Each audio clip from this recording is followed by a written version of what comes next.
Reka rongera mbasuze kandi nkomeze kubifuriza ibihe byiza mwese mukurikirana byenda gusetsa za Junior Kai TV show.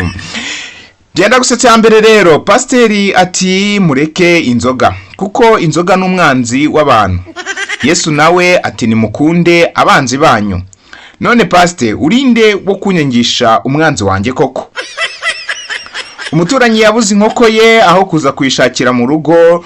None dore mpuye nawe ari kuganira n'umumasayi duturanye. Basi kuki abantu muri iki gihe ubugoma ari bwose? Ibintu byose byabaye pirate koko. Uziko umuriro wa rege utagifata umuntu nka kera. Nahuye na ex wanjye Liliane arananyandikira ngo 077 Naje kumenya icyo yanyandikiye aruko nyuma aruko ncuritse telefone yanjye nsanga nyandikiye ijambo ngo hello please mumbwire iyo urose wambaye ikamba mu mutwe ukajya ukabona abasazi baraje bapfukamye imbere yawe biba bishatse kuvuga iki? Binyandikire muri comment. Bagore niba umukozi wawe atajya gusaba uruhushya ngo ajye gusura sheri we menya ko babana mu nzu. Wiseka kuko ushobora gusanga ari umugabo wawe.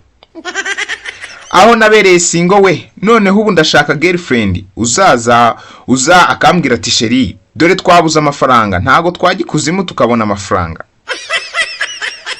Ubundi yiba ushaka kwitukuza bikorana ubwenge ariko ureke gusa nk'urunyaruvu ufite inkokora zisa umukara mu maso hasa umuhondo imisatsi isi icyatsi n'iminwa y'umutuku.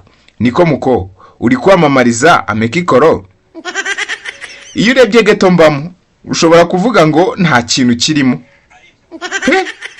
Ariko karibu uzaze winjiremo mbere urebe n'ukuntu imbeba zibamo ku kagari bazandikiye shisha kibondo. Ikindi ariko abana b'iki gihe barasetsa koko ngo ntibaga ibiryo batashyuhije. Mu gihe twebwe mu gihe cyacu twabijyaga bikonje ubundi tukicara ku kazuba bigashyuhira mu nda. Nk'ubu nkajya kumva nkumva Imana iravuze iti niko Junior Kai we ndaguhanye kubw'ibyaha byawe wakoze. Uzaze uhora uryamye ujya udakora nguhe n'amasugi 7 akubera abagore. Kwifuza mbona bizanyica umunsi umwe. Kwikunda ni iki? Ni igihe umaze gusoma poste zanjye cyangwa se umaje kureba video zanjye ukagenda nk'abagesera utamaye subscribe, like ndetse na comment. Ariko se ubundi ko natereta sheri wawe wahabunziza iki koko?